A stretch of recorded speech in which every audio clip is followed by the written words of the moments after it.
8 বছর আগে আমার সাথে অজয়ের বিয়ে হয়েছিল, কিন্তু এখনও আমাদের কোনো সন্তান হয়নি।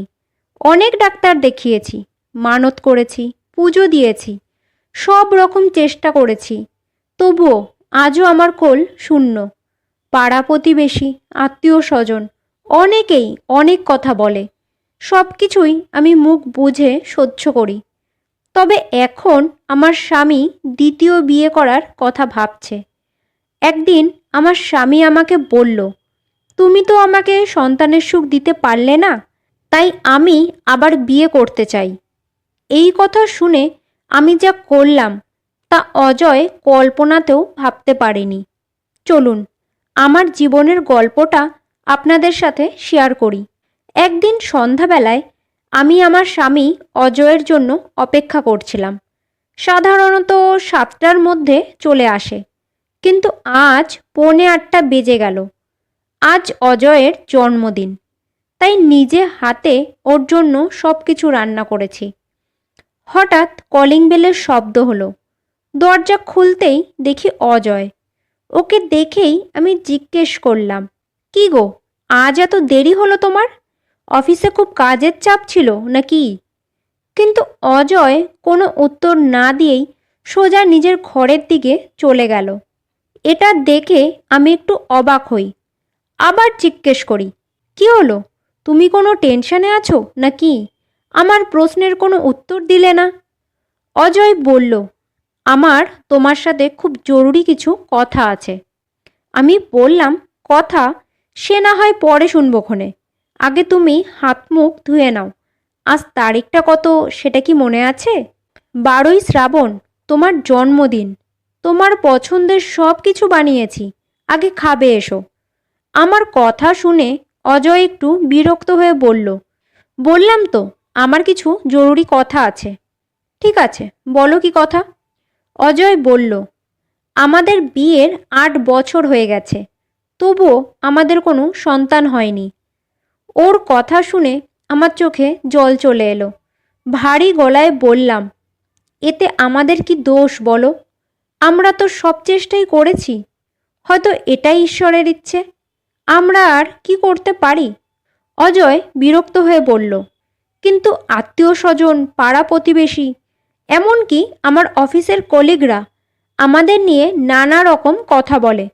আমি এইসব শুনতে শুনতে ক্লান্ত হয়ে গেছি। তখন আমি বললাম, একটা কাজ করলে হয় না? সমাজে কত বাচ্চাই তো অনাথ, তাদের মধ্যে থেকে কাউকে আমরা দত্তক নিতে পারি না?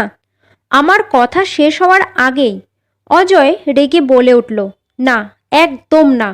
আমি নিজের রক্তের সন্তান চাই, অন্য কারণ নয়। 8 বছরে তুমি আমায় সন্তান দিতে পারোনি, তাই আমি আর অপেক্ষা করব না। আমি দ্বিতীয় বিয়ে করতে চাই, শুধু সন্তানের জন্য, আর এর জন্য তোমার সম্মতি চাই। এ কথা শুনে আমি রেগে গিয়ে বলি, এসব তুমি কি বলছো? তুমি শুধু নিজের কথাটা ভাবলে, আর আমার কথাটা একবারের জন্যও ভাবলে না। ও, বুঝেছি, আমার শরীরের ওপর থেকে তোমার মন উঠে গেছে, তাই সন্তান না পাওয়ার অজুহাতে আবার বিয়ে করতে চাইছো।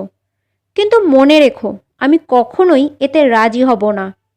তখন অজয় বলল, ভেবে দেখো, তুমি যদি রাজি না হও তাহলে আমার সামনে শুধু একটাই পথ খোলা থাকবে, তোমাকে ডিভোর্স দেওয়া। বাজা তো তুমি আগেই ছিলে, এরপর ডিভোর্সিও হয়ে যাবে। এই সমাজে বেঁচে থাকতে পারবে তো তুমি? আমি কিছুক্ষণ চুপ করে থেকে বললাম, ঠিক আছে, তবে আগে আমরা দুজনেই আবার ডাক্তারের কাছে চেক আপ করব। যদি আমার মধ্যে কোনো সমস্যা থাকে, আমি আর তোমার দ্বিতীয় বিয়েতে কোনো অমত করব না। আমার কথা শুনে অজয় খুশি হয়ে বলল, বেশ, ঠিক আছে, আমি রাজি। আমি তখন একটু মুচকি হেসে বললাম, আগে পুরো কথাটা তো শোনো। যদি আমার মধ্যে কোনো সমস্যা না থাকে আর সমস্যা তোমার মধ্যে পাওয়া যায়, তখন কি হবে? অজয় একটু ভেবে বলল, তখন না হয় আমরা একটা বাচ্চা দত্তক নিয়ে নেব, এতে এত চিন্তার কি আছে? আমি বললাম, না, তখন শুধু দত্তক নেব কেন? আমিও তো আমার নিজেরই সন্তান চাই, আমার গর্ভে ধারণ করা সন্তান। তখন কি তুমি আমায় এই বাড়িতে আরেকজন পুরুষ আনার অনুমতি দেবে, যেমন তুমি অন্য স্ত্রীকে আনতে চাইছো? এ কথা শুনে অজয় রাগে চোখ বড় বড় করে বলল, তুমি কি পাগল হয়ে গেছো নাকি? কি বলছো এসব? তোমার মাথা ঠিক আছে? আমি শান্ত গলায় বললাম, মাথা তো এখন ঠিকই আছে। আমি এতদিন যে সম্পর্কে মন প্রাণ দিয়ে ছিলাম সেটা তো ছিল একটা স্বার্থের সম্পর্ক।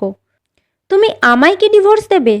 আমি নিজেই এই মুহূর্তে তোমার সাথে আমার সব সম্পর্ক শেষ করছি। আমি তোমার মতন স্বার্থপর মানুষের সাথে আর কোনো সম্পর্ক রাখতে চাই না। আর হ্যাঁ, একটা কথা, হয়তো কথাটা শুনে তোমার ভালো লাগবে না, কিন্তু এখন তোমার এই কথাটা জানা দরকার। আমাদের যে বাচ্চা হচ্ছে না, তার জন্য দায়ী তুমি, আমি না। অসুবিধা তোমার মধ্যে আছে, তুমি কোনোদিনও বাবা হতে পারবে না। আমি তক্ষুনি আলমারি থেকে কিছু রিপোর্ট বার করে ওর সামনে রাখলাম আর বললাম, রিপোর্টগুলো ভালো করে পড়ে দেখো। এতে খুব ভালো করে লেখা আছে আমার শরীরে কোনো সমস্যা নেই, সমস্যা আছে তোমার শরীরে। 6 বছর আগে যখন আমরা টেস্ট করিয়েছিলাম, তারপর তুমি কোনো দিনও জানতে চাওনি রিপোর্টে কি আছে, কারণ তুমি তো ধরেই নিয়েছিলে তোমার রিপোর্ট সব নর্মাল। প্রবলেম তো আমার মধ্যেই আছে। আমি তোমাকে সত্যিটা বলিনি, কারণ তুমি কষ্ট পাবে, কিন্তু আর না, আজ আমার সহ্যের সীমা পেরিয়ে গেছে। এই বলে আমি ঘর থেকে চলে গেলাম, আর অজয় লজ্জায় মাথা নিচু করে চুপচাপ দাঁড়িয়ে থাকলো। ঠিক 6 মাস পর আমাদের ডিভোর্স হয়ে গেল, আর আজ 2 বছর হয়ে গেছে। আমি এখন একটা মাল্টিন্যাশনাল কোম্পানিতে চাকরি করছি, আর হ্যাঁ, একটা ছোট্ট মেয়েকে দত্তক নিয়েছি। বন্ধুরা, আশা করছি আজকের এই গল্পটা আপনাদের ভালো লেগেছে। যদি ভালো লেগে থাকে তাহলে ভিডিওটাকে একটা লাইক আর চ্যানেলটাকে সাবস্ক্রাইব করার অনুরোধ রইল।